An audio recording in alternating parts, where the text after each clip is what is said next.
지금까지 우리는 다니엘서의 전반부를 끝냈습니다. 다니엘과 세 친구를 통해서 이방 나라에서 하나님의 영광이 나타납니다. 나라를 잃은 절망에 빠져있는 이스라엘 백성들에게 이 다니엘서는 용기와 희망을 주기 위해서 쓰여진 책입니다. 눈에 보이는 나라가 망한다 할지라도, 또 현실이 아무리 절망적이라 할지라도 보이지 않는 하나님의 나라는 영원하다는 것을 다니엘서는 보여줍니다. 이제 오늘 7장부터는 하나님께서 다니엘에게 직접 주신 계시를 다루고 있습니다. 이때까지는 이방 왕에게 보여주신 계시를 다니엘이 해석을 해주었는데, 이제는 다니엘에게 하나님께서 직접 계시를 주시고 다니엘은 그 계시를 예언의 형태로 해석을 해주는데, 그것이 오늘 7장의 말씀입니다. 오늘 본문의 환상을 통해서 우리들은 세상 제국의 특징을 볼 수가 있습니다. 오늘 7장에 나온 이 환상은 우리가 전에서 공부했던 2장에 나왔던 환상, 느부갓네살 왕이 꾸었던 그 거대한 사람의 모습을 한 신상의 모습과 비교하면서 우리가 좀 볼 필요가 있습니다. 다니엘 2장 31절을 한번 보시기 바랍니다. 다니엘 2장 31절 읽겠습니다. 시작. 왕이여, 왕이 한 큰 신상을 보셨나이다. 그 신상이 왕의 앞에 섰는데 크고 광채가 매우 찬란하며 그 모양이 심히, 이 신상 사람의 모습을 했습니다. 이 사람의 모습과 같다는 것은 이 신상이 상징하고 있는 세상의 모든 제국들이 인본주의 제국들임을 상징을 합니다. 사람을 높이고 사람이 힘으로 만들어낸 사람을 위한 제국입니다. 또 이 신상이 크고 매우 찬란하며 그 모양이 심히 두려웠다고 했어요. 세상 제국의 특징은 폼을 잡는다는 것입니다. 겉으로 아주 화려하고 장엄하게 만듭니다. 중국의 자금성이나 또 프랑스의 그 베르사유 궁전 같은 경우는요, 쓸데없이 장엄합니다. 그 정원을 왜 이렇게 크게 지어놨는지, 괜히 기죽을 하고, 별 내용도 없으면서 장엄하게 그렇게 크게 합니다. 이렇게 되면 사람들이 기가 죽고 넋이 나가서 자기의 노예가 될 수 있다는 생각을 하는 거예요. 이것이 세상 권력의 오만함입니다. 이 신상의 각 부위가 황금으로 된 머리, 그 다음에 은으로 된 가슴, 그 다음에 은에서 놋, 철, 진흙, 이것은 앞으로 다가올 세상 제국들을 하나씩 상징하는 것인데, 그 특징은요, 세상의 제국의 역사가 흐르면 흐를수록 안 좋아진다는 것입니다. 재료가 갈수록 안 좋아져요. 금이 먼저 나오고 그 다음 은이 나오고 점점 재료가 안 좋아집니다. 우리는 인류의 문명이 발달하니까 점점점 인류가 더 좋아진다고 생각을 합니다만, 인터넷이 요즘 인터넷이 없으면 안 되고, 또 AI가 나오고, 또 하늘 나르는 비행기도 아주 그 비행기 하나에 들어가는 부품이 몇만 가지라고 하더라고요. 그 부품 가운데 하나만 없어도 하늘을 뜨지 못한다고 합니다. 그러니까 그 기술들이 엄청나게 발전을 했는데, 그것은 외형적인 결과고요. 하나님 보시기에는 인류는 지금 업그레이드가 되고 있는 것이 아니고 점점 다운그레이드가 되고 있다고 하는 사실이죠. 인류가 만든 모든 문명은 이제 그 부메랑처럼 인류를 오히려 멸망시키는 그런 도구가 될 것입니다. 인간이 만든 무기, 인간이 만들어낸 모든 것들은 다시 인간에게 공격을 하고 인간을 파괴시키는 그런 도구가 될 거예요. 이 바이러스도 그렇지 않습니까? 이 바이러스도요, 인간이 실험하다가 만든 바이러스들이 많고요. 오히려 그것 때문에 큰 고통을 겪게 되죠. 결국 기술 문명의 끝은 인류를 망하게 한다는 두려움이 있는 거예요. 그 네 제국 가운데 마지막 네 번째 제국이 로마 제국인데, 이 로마 제국은요, 그 어떤 제국보다도 뛰어났지만 그것은 로마 자체가 오리지널로 자란 것이 아니고 이때까지 있었던 모든 문명을 발달시켜서 더 개발시키는 것이지 로마 자체가 그렇게 자기들이 만들어낸 그렇게 뛰어난 문명은 아니었다고 하는 것입니다. 다니엘서 2장에 보면 인간의 제국들을 묘사를 했는데 7장 오늘 본문에 보면요, 바다에서 나온 짐승으로 묘사를 합니다. 하나님 보시기에 세상의 제국들은요, 그냥 짐승 같은 존재입니다. 자기보다 약한 나라를 가차없이 힘으로 먹어버리는, 요즘 사회가 그렇지 않습니까? 힘 있는 사람이, 권력이 있는 사람이, 권력 있는 기업이 권력 없는 기업을 먹어버리는 거예요. 그 사람이 살고 죽는 거는 신경 쓰지 않아요. 오로지 나의 이익만 되면 되는 거예요. 그야말로 정글이죠. 양육 강식의 세상입니다.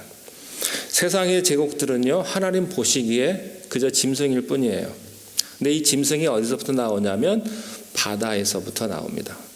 바다는 세상을 상징을 합니다. 큰 짐승 넷은 이 세상의 짐승을 상징을 해요.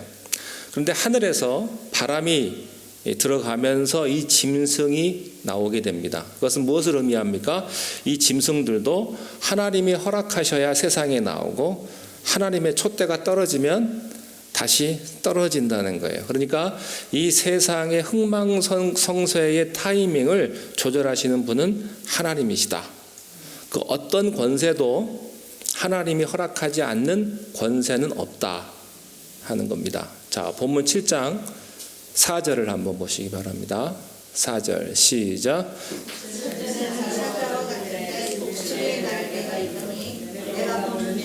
날개가 뽑혔고 또 땅에서 들려서 사람처럼 두 발로 서게 함으로 말씀며 또 사람의 마음을 받았더라. 이 독수리의 날개를 가진 사자, 이것은 다니엘서 2장에 나오는 신상의 황금머리에 해당하는 부분 바벨론입니다. 그림을 좀 보실까요? 첫 번째 그 머리가 금으로 되어 있고요. 이것은 사자인데 사자에 날개가 달려 있습니다. 독수리의 날개를 달고 주변 나라들을 무섭게 위협으로 다스렸습니다.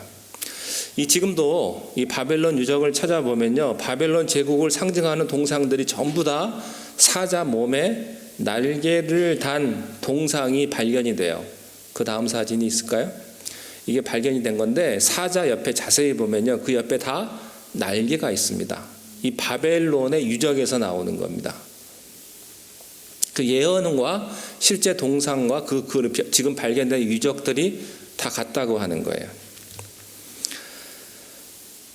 북이 영화를 누리고요. 이 바벨론을 바벨론 느부갓네살의 죽음과 함께 쇠퇴하게 됩니다. 날개가 뽑히고 땅에서 들렸다는 말은 바벨론의 급격한 멸망을 예언한 거예요. 그러니까 고작 70년밖에 가지를 못합니다. 한 사람의 영웅적인 카리스마가 죽으면 그 공동체도 함께 무너진다는 것을 배울 수가 있는 거죠. 그래서 이 바벨론은 인간을 높이는 그 문화를 상징을 합니다. 자, 5절에 보면 두 번째 짐승에 대한 설명이 나옵니다. 5절 읽겠습니다. 시작. 곧 둘째는 곰과 같은데 그것이 몸 한쪽을 들었고 그 입에 이사이에는 새 갈빗대가 몰렸는데 그것에게 말하는 자들이 있어 이르기를 이 곰 같은 짐승은 2장에서 나타난 은으로 된 가슴에 해당하는 부분입니다. 그림을 볼까요? 이 곰이 나타납니다. 이 곰은 바벨론을 무너뜨린 페르시아 제국을 의미합니다. 이 곰 같은 짐승이 몸 한쪽을 들었다는 이 말은요, 이 메데 페르시아 두 제국이었다가 통합이 돼가지고 페르시아 한쪽으로 몸이 쏠렸다, 그런 뜻이에요. 그런데 이 짐승이 새 갈빗대를 물렸다, 이런 말은 제가 지난번에 지도도 보여드렸습니다만 바벨론이 있고 페르시아가 있고 전통 강호 이집트가 있고 북쪽에 뭐가 있었습니까? 리디아가 있었어요. 그러니까 바벨론, 리디아, 그 다음에 이집트, 이 세 나라를 먹었다, 그런 의미예요. 이 새 강대국을 무너뜨림으로써 그 새 강대국의 갈빗대를 물고 그 힘을 흡수해서 대제국을 만들었습니다. 이 페르시아가 많은 고기를 먹을 것이다. 그만큼 페르시아가 먹은 나라들이 많다는 이야기예요. 인도에서부터 서쪽 아프리카까지, 북쪽의 유럽과 아시아까지, 또 인구도 2천만 명이 넘었습니다. 지금 2천만 명이면 별거 아닌 것 같지만 그 당시에 2천만 명의 나라는 아주 흔하지 않은 그런 인구수였습니다. 그래서 페르시아는요, 숫자를 자랑했고요, 광활한 영토, 수많은 군대, 엄청난 돈, 지금도 인간의 제국은 숫자를 자랑합니다. 페르시아도 무너지게 되죠. 자, 세 번째는 6절입니다. 우리 6절 말씀 함께 읽겠습니다. 시작. 그 후에 새의 날개 넷이 있고 그 짐승에게 또 머리 넷이 있으며 권세를 받았더라. 이 페르시아의 영광이 한 200년쯤 가다가 이 표범 같은 짐승은 그 유명한 헬레니즘의 알렉산더 대왕이 등장을 하고 나서의 이야기입니다. 그림을 볼까요? 세 번째, 표범의 날개가 있죠. 예. 표범, 여러분 표범하면 어떻습니까? 날렵하죠. 그리고 잔인하죠. 신상의 허리 부분입니다. 알렉산더가 23살 젊은 나이에 그 왕위에 오르고요. 그리고 단 10년 만에 그때까지 알려진 문명의 모든 나라를 다 정복을 합니다. 그리고 인도의 끝자락에 가가지고 울어요.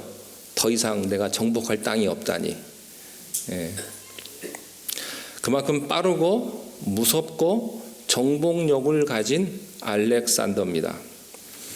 그런데 이 짐승 4개의 날개, 4개의 머리가 있다고 했습니다. 그러니까 이 말은 알렉산더가 죽고 나서 이 헬라 제국을 4명의 부하 장군들이 4등분해서 그 나라를 분할하게 됩니다.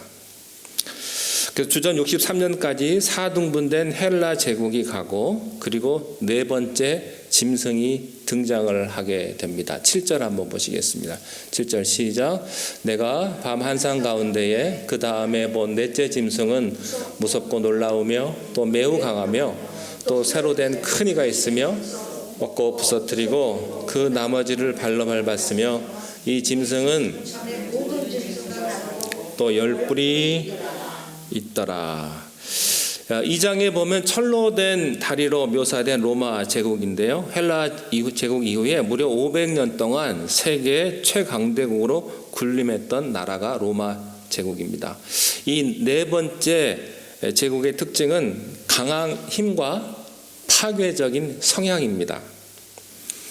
여기 7절에 보면요, 무섭고 놀라우며 또 매우 강해서 또 새로 된 큰 이가 있고 이빨이 있고 먹고 부서뜨린다고 했습니다. 무자비한 군사력을 상징을 하죠. 로마는 저항하는 나라를 아주 잔인하게 짓밟았습니다. 예루살렘이 저항을 하니까 2년 동안 예루살렘을 포위한 다음에 그들을 굶어 죽였어요.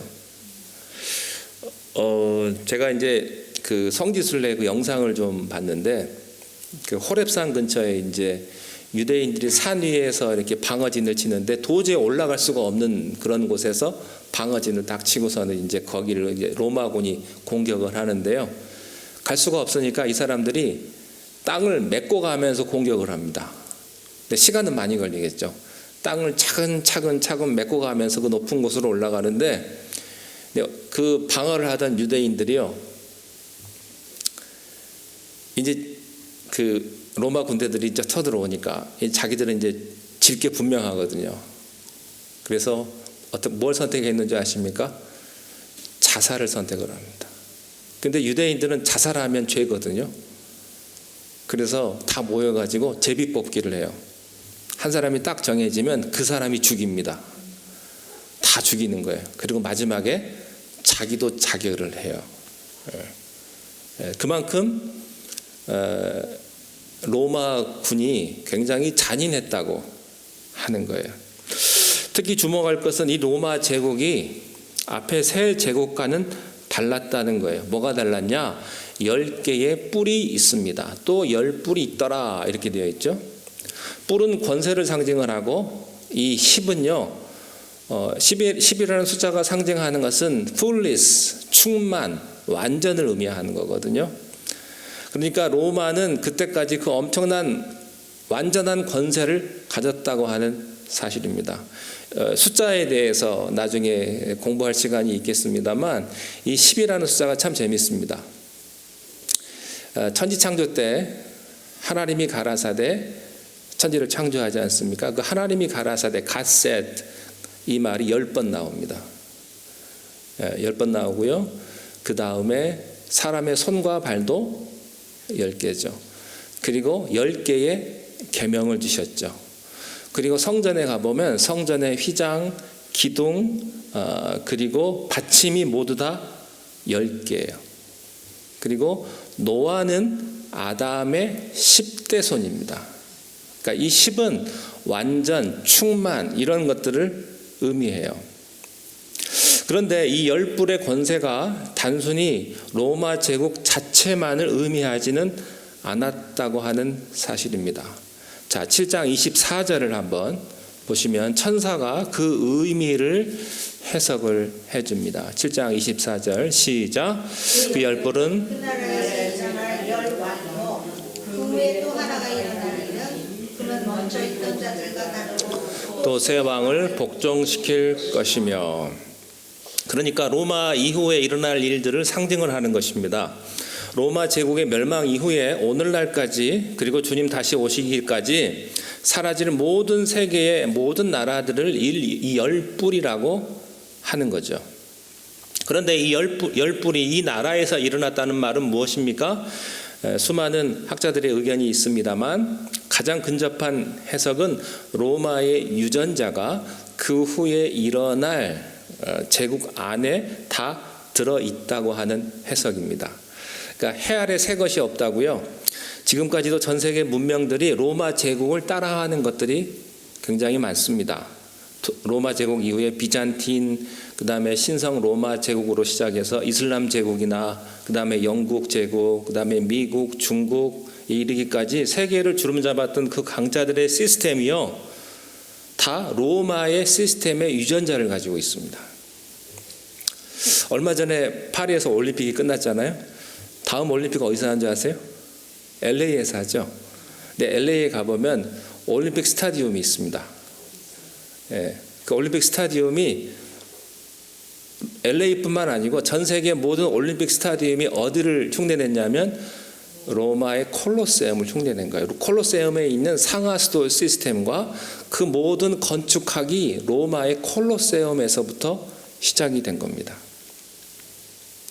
정치, 경제, 교육, 스포츠, 예술, 문화 그 모든 것이 해 아래 새 것이 없다고 다 그리스 로마 제국 문명의 기초를 두고 있는 거예요. 그런데 중요한 것은 이 10뿔 다음에 나오는 작은 뿔이 있다는 겁니다. 자, 8절 보시겠습니다. 7장 8절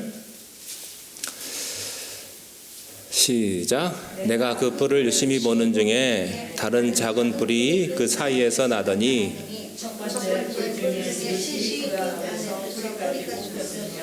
이 작은 뿔에는 사람의 눈 같은 것들이 있고 또 입이 있어 큰 말을 하였다. 다니엘도 영성이 있는 사람이니까 그 10뿔이 신경이 쓰인 거예요. 이 제국이 넘어가는 것은 알겠는데 이 네 번째 제국은 다르다고 하는 것입니다. 이 네 번째 짐승 10뿔을 가만히 보고 있는데 작은 뿔이 쑥 하고 나오더니 먼저 난 새 뿔을 뽑아버리고 새로운 세력들이 자리를 잡았다고 하는 거예요. 그리고 나머지 뿔들보다 더 큰 힘을 갖게 되었다. 중요한 것은 이 작은 뿔에 사람의 눈 같은 눈이 있고 입이 달려 있어서 말을 한다. 근데 말은 어떤 말을 하냐면 큰 말을 하였다. 그거는 그 말에 힘이 있다는 거예요. 말대로 이루어지는 권세가 있다는 것입니다. 이 눈은 지적인 능력이고 큰 입은 교만이거든요. 이 작은 뿔은 주님 다시 오시기 전 열방에 엄청난 카리스마적인 리더십을 발휘할 어떤 강력한 통치자를 가리키는 것입니다. 바로 주님 재림 전에 악하고 강한 통치자 적 그리스도를 가리키는 거예요. 이 적 그리스도 이미지가 바로 요한계시록 13장에 나오는 666의 짐승의 마크입니다. 이것을 비교해서 보면 좋습니다. 원래 사탄은요, 오리지널이 없습니다. 항상 하나님이 하시면 그것을 오염시키고 그것을 타락을 시키는 거예요. 그러니까 적그리스도는 예수 그리스도의 성육신을 사탄이 흉내낸 거예요. 사탄도 마지막에 예수님처럼 인간의 몸으로 나타나서 인간을 타락을 시켜서 예수님에게 대항하는 것입니다. 사탄의 성육신 존재가 바로 적그리스도다 하는 겁니다. 이 적그리스도가 한 명일 수도 있고 여러 명일 수도 있습니다. 무서운 권력으로 사람을 장악하고 나라를 다스리고 하나님의 백성들을 핍박하는 그런 적그리스도적인 존재들이 이미 역사에 많이 나와 있었습니다. 구약 성경 학자들은요, 이 다니엘서 7장에 나오는 이 적그리스도를 주전 167년에 예루살렘을 멸망시켰던 안티오쿠스 4세로 이렇게 얘기하는 학자들도 있고요. 또 신약 학자들은 이 666 마크를 단 짐승으로 교회를 핍박했던 로마 황제 네로를 많이 뽑습니다. 이건 다 틀린 해석은 아닙니다. 그 시대에 맞는 적그리스도 존재들은 항상 있어 왔어요. 뭐 히틀러나 뭐 중국의 모택동이나 북한의 김일성이나 이런 적그리스도적인 존재들이 있었다고 하는 것이죠. 근데 이들의 특징은 뭐냐면 하나님을 말로 대적한다는 것입니다. 자, 25절 한번 보십시오. 25절 시작. 그가 장차 지극히 높으신 이를 말로 대적하며 또 지극히 높으신 이의 성도를 대적게 할 것이며 그가 또 때와 법을 고치고자 할 것이며 성도들은 그의 손에 붙임바되어 한 때와 두 때와 반 때를 말로 대적한다. 하나님이 말씀으로 세상을 창조하셨거든요. 그래서 사탄도 말로 인간을 유혹을 해서 타락을 시켰습니다. 하나님께서 지금도 마지막 때에 말씀을 주셔서 사람을 살려주시는데 사탄은 말로 사람들의 영혼을 타락을 시키고 죽이는 겁니다. 여러분 요즘에 SNS나 또 인터넷 같은 데 보면요, 얼마나 쓰레기 같은 말들이 많이 있습니까? 우리의 영혼을 파괴시키는 막말, 폭언, 악성 루머, 그리고 거짓된 정보들이요, 유튜브, 카카오톡, 또 트위터, 사람들이 그걸 보고요 자살까지 합니다. 유명 연예인들은요 자기의 댓글 보고 그 글자를 보고 자살하는 사람이 실제로 있잖아요. 이게 가짜가 아니잖아요. 그런 악성, 거짓말, 비방, 비난 때문에 사람을 죽이는 거예요. 칼을 안 들고 사람을 죽이는 거예요. 그게 현대죠. 현대. 여러분 교회 안에서도요, 그래서 우리가 말 조심해야 되는 게 뭔지 아세요? 우리가 말을 잘못하면 나는 아무렇지도 않지만 그 사람은 칼로 찔리는 아픔을 겪는 게 말입니다. 진짜로. 그래서 죽을 수도 있어요. 그래서 우리가 말을 조심해야 되고 항상 자기 자신을 주의해야 하는 거예요. 그래서요, 이 적그리스도는 마지막 때에 이 모든 매개체를 동원해서 우리의 영혼을 파괴시킬 것이며 특별히 하나님의 사람을 대적하는 안티 기독교적인 용어를 수없이 쏟아냅니다. 이 메시지가 요한계시록 13장에 나옵니다. 자, 13장 6절 읽겠습니다. 시작. 짐승의 입을 벌려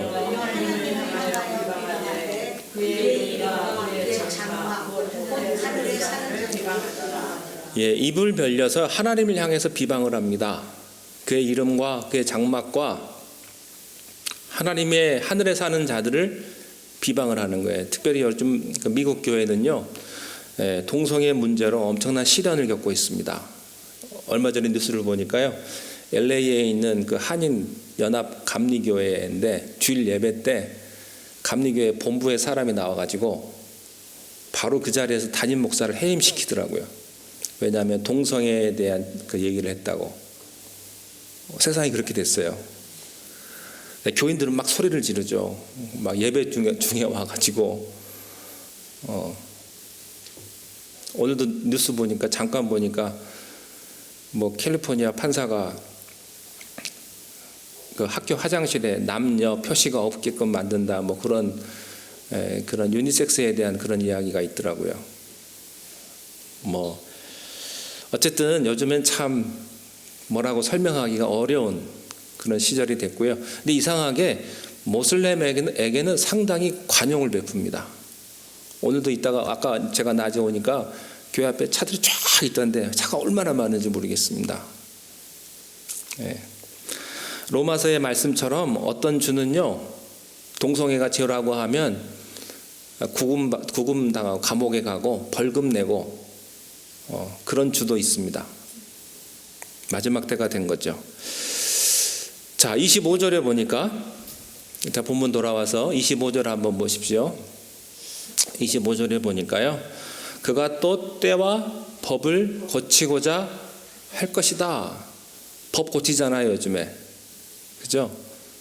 모든 법들을 다 적그리스도적으로 바꾸는 거예요. 한마디로 역사를 이끌어 가시는 하나님의 타이밍, 그 섭리를 이 사탄이 적그리스도가 자꾸 바꾸려고 나선다고 하는 것입니다. 이것이 네 번째 로마를 계승하는 이 제국들의 특징입니다. 여러분 그 전까지만 해도 이방의 권세들도요 그래도 하나님 무서운 건 알았습니다. 느부갓네살 왕이나 다리오 왕도요 하나님의 무서운 권세 앞에 무릎을 꿇었습니다. 근데 로마 때부터는 달라져요. 로마의 황제들은요 황제의 생일에 맞춰서 달력을 만듭니다. 그러니까 로마 황제가 10월에 태어나면 10월이 1월이 되는 거예요. 그러니까 황제 숭배 사상, 황제가 신을 만드는 거예요. 신이 되는 거예요. 네. 그러니까 하나님의 시간에 하나님의 역사에 도전하는 일들이 로마 제국부터 시작이 된 거죠. 실제로 프랑스 혁명 이후에 일주일 7일에서 일주일을 10일로 바꾼 적이 한 번 있었습니다. 근데 얼마 못 갔죠. 몇 달 못 가고 다시 주 7일로 돌아오긴 했습니다만 이 적그리스도들은요 하나님의 시스템을 자꾸 바꾸려고 하는 거예요. 그러면서 교회를 핍박을 합니다. 그러나 그것이 오래 가지는 못해요. 25절 하반절에 성도들은 그의 손에 붙임바되어 한때 두때 반때를 지내게 될 것이다. 그때가 얼마나 긴지는 모르겠습니다만 이 때가 영원하지 않도록 하나님이 선을 그어 놓으셨다는 거예요. 그래서 우리는 절망의 때도 소망을 가지고 기다릴 수가 있습니다. 자, 9절 보십시오. 자, 이제 거의 다 왔습니다. 자, 9절 7장 9절 시작. 내가 보니 완전한 노이고 옛적부터 항상 계시니가 정하셨는데 그의 옷은 희기가 눈 같고 그의 머리털은 양의 털 같고 그의 보좌는 불꽃이요 그의 바퀴는 타오르는 불이며 옛적부터 항상 계시던 이는 태초부터 계셨던 역사를 주관하시는 우리 하나님 아버지십니다. 그분이 보좌에 앉으셨습니다. 역사를 다스리는 건 적그리스도가 아니고 하나님이십니다. 여러분 그의 옷은 희기가 눈 같고 머리털은 깨끗한 양털 같고 깨끗한 거예요. 여러분 쓰레기통을 보면요 머리가 아프지 않습니까? 쓰레기통이 막 지저분한 걸 쓰레기장을 한번 생각을 해보십시오. 머리가 아파요. 적그리스도가 만든 세상을 보면요 쓰레기 머리가 아파요. 사탄은 더럽기 때문입니다. 생각이 더럽고 말이 더럽고 행동하는 게 더러워요. 사탄이 지배하는 세상이 더러운 거예요. 그러나 하나님은 깨끗하십니다. 거룩하십니다. 그래서 교회도 어떻게 해야 될까요? 깨끗해야 됩니다. 우리 구역별로 교회 청소를 깨끗하게 하실 수 있기를 바랍니다. 예배당도 깨끗해야 되고 친교실도 깨끗해야 되고요. 여러분 집도 깨끗해야 돼요. 이게 어지러우면 안 됩니다. 자, 이 불은 하나님의 거룩한 심판을 상징을 해요. 정의를 상징합니다. 그것이 바퀴처럼 돌아간다는 것은 이 심판이 역동적이다 하는 겁니다. 10절을 보십시오. 10절 시작. 불이 강같이 흘러 나오며 그를 섬기는 자는 천천히요 그 앞에 모여 선 자는 만만이며 심판을 베푸는데 책들이 강같이 흐르는 불, 이것은 마치 용암이 폭발해서 나오는 것처럼, 여러분 용암이 폭발해서 나오면요 피할 수가 없습니다. 저는 그 폼페이에 안 가봤습니다만 그 폼페이에 화산이 터졌을 때요 사람이 도망갈 수가 없어요. 여러분 지진이 나고 하나님이 화가 나가지고 조금만 건드리면요 우리가 도망 못 갑니다. 전쟁 나면 도망 못 갑니다. 도망 못 가. 아무도 피할 수 없어요. 심판이 아주 급박하고 막 이루어진다는 뜻인데 그 심판을 집행할 자들이 천천히요 만만이다. 이것은 하나님의 군대가 적그리스도보다 훨씬 많다는 거예요. 두려워하지 마십시오. 심판을 베푸는데 책들이 펴 놓았더라. 이 말은 원래 급하게 심판을 하면 빼먹기가 쉬운데 하나님의 심판은 급하지만 책을 펼쳐놓고 빼먹지 않고 정확하게 한다는 뜻이에요. 요행을 바라지 말라는 것이죠. 이 땅의 모든 것들이 그 악한 행위들이 다 기록이 되어 있어서 하나님은 한 사람 한 사람을 다 심판하시는 겁니다. 마태복음 16장 27절을 보겠습니다. 시작. 인자가 하나님의 영광으로 그 천사들과 함께 하리니 그때에 각 사람이 행한 대로 갚으리라. 한 명 한 명 다 심판하신다는 거예요. 그리고 하나님의 심판의 핵심은 마귀 세력의 선봉장인 적 그리스도에게로 떨어집니다. 자, 그리고 본문 11절에 보니까 짐승이 죽임을 당하고 시체가 상한 되고 타오르는 물에 던졌다. 그러니까 트리플 심판입니다. 완전한 심판이죠. 한 번, 두 번, 세 번 완전히 죽이는데 12절에 보니까 하나님께서 그의 권세를 빼앗는다고 되어 있어요. 이 말씀은 26절에도 나옵니다. 심판이 시작되자마자 그 권세를 빼앗긴다. 하나님이 뺏는 거예요. 여러분 바벨론, 페르시아, 헬라, 로마는 우연히 망한 게 아니고요. 하나님이 뺏은 겁니다. 하나님이 개입하시는 거예요. 그래서 하나님의 심판은 통쾌합니다. 2장에 보면 이 거대한 제국의 상징인 이 신상을 향해서 공중에서 돌이 날아오는데 이 돌은요 땅에서 난 돌이 아니고 하늘에서 날아온 돌이에요. 하늘의 시온에서부터 온 돌입니다. 이 돌이 적 그리스도의 세력을 심판하시는 거예요. 자, 다니엘서 2장 34절 35절. 자, 시작. 2장 34절.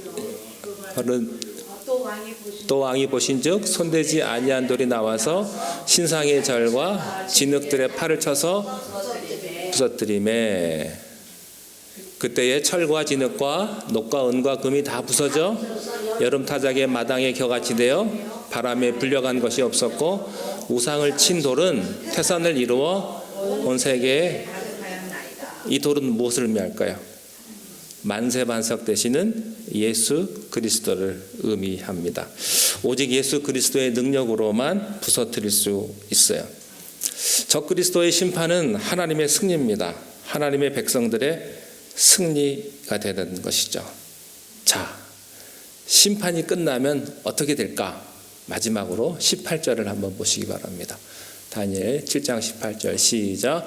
지극히 높으신 이의 성도들이 나라를 얻으리니 그 누림이 영원하고 영원하고 영원하리라. 3번 나왔습니다. 영원하고 영원하고. 여러분은 영원할 것입니다.